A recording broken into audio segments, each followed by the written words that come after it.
Hello, sixth class. I hope you all are good at your homes. Today we will discuss about your lesson number 1 of history when, where, in, how. कब, कहाँ और कैसे।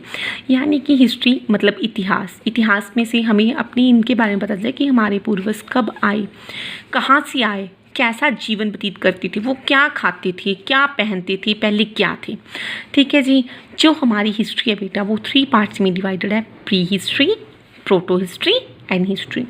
Pre history which we don't have written records, जिसके हमारे पास written records नहीं है कि पहले वाले इंसान क्या करते थे, ये हमें आर्कियोलॉजिकल सोर्सेज से ही पता चलता है।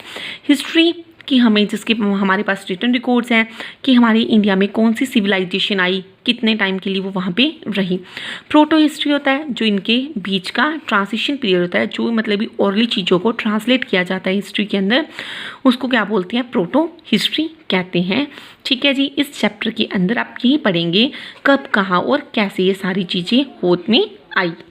टाइमलाइन हमारे पास्ट को जानने का सबसे अच्छा तरीका है। ठीक है जी। हमारे टाइमलाइन को अपने पार्ट्स में डिवाइड किया हुआ है जिसके थ्रू आप इसको समझ सको। सबसे पहले रजे period to pre history. Early humans यानी हमारे पहले वाले पूर्वज क्या थे, एक तो शिकारी थी और एक खाना इकट्ठा करते थे हज़ारों साल पहले। वेपन्स, ठीक है। प्री हिस्ट्री कहते लोगों को इसमें खेती करना आ गया। ठीक है जी। एग्रीकल्चर की शुरुआत हुई। राइज ऑफ परमानेंट सेटलमेंट्स, और लोगों ने जब खेती करनी शुरू की तो उनको देखा रचे कृषि के लिए उनको एक जगह पर स्टेबल रहना पड़ेगा, नहीं तो सारे पक्षी या जानवर उनकी फसलों को ख़राब कर जाएंगे, तो जिसकी वजह से उन्होंने एक जगह पर रहना शुरू किया। प्रोटो हिस्ट्री जिसके हमारे पास रिटन रिकॉर्ड्स नहीं है, लेकिन हमें उन लोगों की ओरल ट्रेडिशन के बारे में, फोकलोर कि भी यहाँ पे कुछ चीज़ें प्रचलित थी उनके बारे में पता लगता है। हिस्ट्री जिसके रिटन रिकॉर्ड्स अवेलेबल है हमारे पास कि हमारी फर्स्ट सिविलाइजेशन यहाँ पर आई थी। आर्टिफैक्ट्स जो हमें इनका कला के का मतलब शिल्पकृति के बारे में बताते हैं। ठीक है जी। जो हमारी हिस्ट्री है कितनी पार्ट्स में डिवाइडेड है, 3, pre history, proto history and history. ठीक है जी। बट आपके मन में एक क्वेश्चन रहता है, हिस्ट्री है क्या। हिस्ट्री है रचे हमारे पास्ट की स्टडी है कि हम अपने पूर्वजों के बारे में जान सकते हैं। इंपॉर्टेंस ऑफ हिस्ट्री, हिस्ट्री की महत्ता क्या है रचे। हिस्ट्री का समानार्थी शब्द है स्टोरी टेलिंग, किसी को कहानी बताना। जो हिस्ट्री वर्ड है बेटा वो हिस्टोरिया शब्द से बना है, जिसका मतलब है कोई भी ज्ञान प्राप्त करना, कोई सी चीज़ को जांच परख कर। हिस्ट्री हमें बताती है कि हमारे पास्ट में लोग कैसे थे, उनकी अर्थव्यवस्था कैसी थी, वो क्या काम करते थे, कैसे कपड़े पहनते थे, कितने राजा आए, कितनी लड़ाइयाँ लड़ी, सब कुछ हमें हिस्ट्री के बारे में पता चलता है। हिस्ट्री की स्टडी आपके लिए इम्पोर्टेंस है, क्यों? क्योंकि हिस्ट्री बताती है हम क्या हैं और हमारे पूर्वज क्या थे, यानी कि आपके ग्रेट ग्रैंडफादर क्या थे। हिस्ट्री हमें सिखाती है कि जो मिस्टेक्स हमने पास्ट में कर ली है वो आप दोबारा से ना दोहराओ। इससे आप नई नई चीज़ों के बारे में मतलब भी लॉजिकली जान सकते हो। हिस्ट्री को पढ़कर आप ब्रॉड माइंडेड हो जाते हो और दूसरे कल्चर और लोगों के लाइफस्टाइल के बारे में आपको पता लगता है। आवर नॉलेज ऑफ हिस्ट्री कहते हैं हमारी जो हिस्ट्री के प्रति, pre history is based on, कहते हैं हमारी प्री हिस्ट्री किसके ऊपर बेस्ड है, आर्कियोलॉजिकल सोर्सेज यानी कि पुरातन विज्ञान से संबंधित हैं, सच एज जिसमें आर्टिफैक्ट्स, बोन्स, टूल्स, वेपन्स और केव शेल्टर्स आती हैं। The period for which we have written records, जिसके हमारे पास रिटन रिकॉर्ड्स हैं उसको तो बोलते हैं हिस्ट्री। जैसे कि हमें रिटन रिकॉर्ड्स कहाँ पे मिलते हैं, रॉक्स पे, पिलर्स पे, palm leaves, copper plates and the bark of birch trees, चट्टानों पे, स्तंभ पे, पत्तों पे, कॉपर की प्लेट्स पे, ठीक है जी, शाखाओं पे, ये हमें इनका हिस्ट्री का पता चलता है कि उन्होंने जो भी वो मतलब कि भी कोई भी विक्ट्री हासिल किया करते थे राजा वगैरह, तो वो क्या किया करते थे अपनी विक्ट्री को दिखाने के लिए कि मैंने यहाँ पे कुछ जीता है, तो वो मतलब कि चट्टानों को काट काट कर उनके बीच में इंस्क्रिप्शन खुदवा दिया करते थे, जिसके थ्रू हमें पता मतलब कि थोड़ी थोड़ी जो हमारे वैज्ञानिक आर्कियोलॉजिस्ट हैं इसको पढ़ने में सफल हुए हैं, जिसके थ्रू हमें बताते हैं कि भी इस टाइम के अंदर ये वाले राजा आए, इस टाइम ये सभ्यता आई, हमें उनसे ही ये चीज़ें पता लगती है। ट्रांजिशन पीरियड जो इनके बीच का, प्री हिस्ट्री और हिस्ट्री के बीच का ट्रांजिशन पीरियड होता है उसको बोलते हैं प्रोटो हिस्ट्री।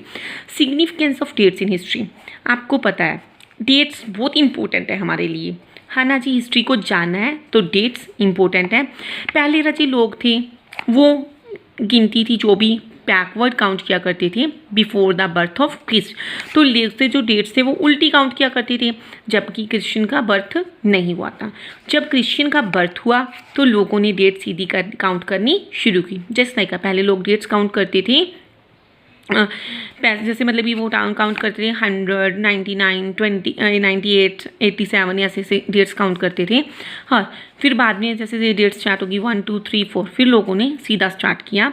अगर आप टाइमलाइन को आप देखोगे तो हमें क्रिश्चियन एरा के बारे में पता लगता है कि पहले जो लेग थे वो उल्टी डेट्स काउंट किया करते थे, बाद में उन्होंने सीधी डेट्स काउंट करना शुरू किया। After that geographical time frame, geography, वैसे ज्योग्राफी हमारे ज्योग्राफी का बहुत इंपॉर्टेंट रोल रहता है हिस्ट्री के अंदर। तो जो फैक्टर्स जिस मतलब हिस्ट्री को कौन कौन सी ज्योग्राफिकल फैक्टर्स ने वो इफ़ेक्ट किया, ये सारी चीज़ें आपको हिस्ट्री से भी पता लगती हैं। ऑल सिविलाइजेशन, हमारी प्राचीन सभ्यताएं जैसे like Mesopotamian, Indus valley, Egyptian civilizations जो आए और नदियों के पास आकर वो रहे। तो हिस्ट्री ऑफ इंडिया कहते हैं हमारी हिस्ट्री, हमारी फिजिकल फीचर्स, लैंड के फिजिकल फीचर्स को अफेक्ट किया, वो आपको पता चलेगा। नॉर्थर्न माउंटेन्स और the great Himalayas. Great Himalayas यानी कि आपको पता है पहाड़ों ने हमेशा ही हमारे बैरियर का काम किया है।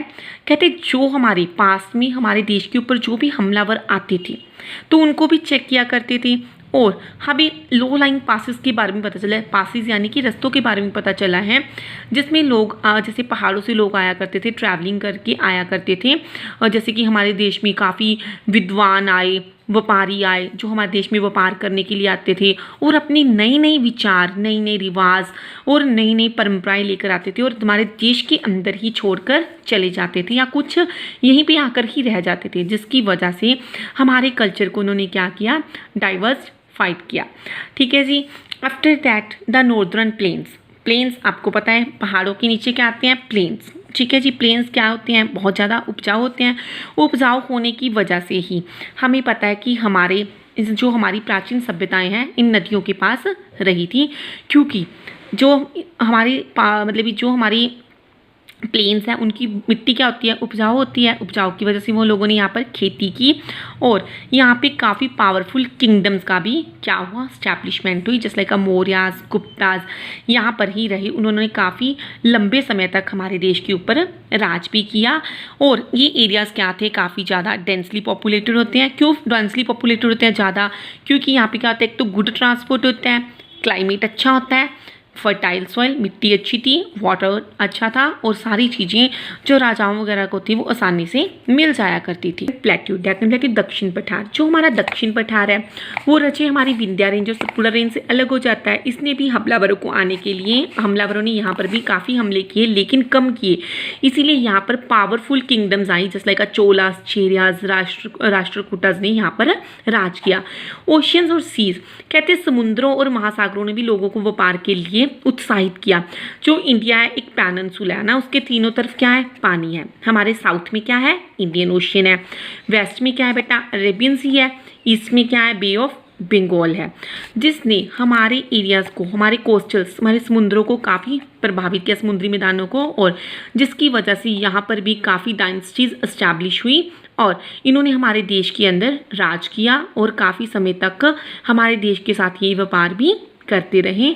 ठीक है जी। कल इसी तरह हमारी ज्योग्राफी को भी हमारी हिस्ट्री अफेक्ट करती है। कल आप पढ़ेंगे सोर्सेज ऑफ हिस्ट्री और उनकी क्लासिफिकेशन के बारे में, यानी कि हमारे आर्कियोलॉजिकल और लिटरेरी सोर्सेज के बारे में पढ़ेंगे कि उसमें क्या था।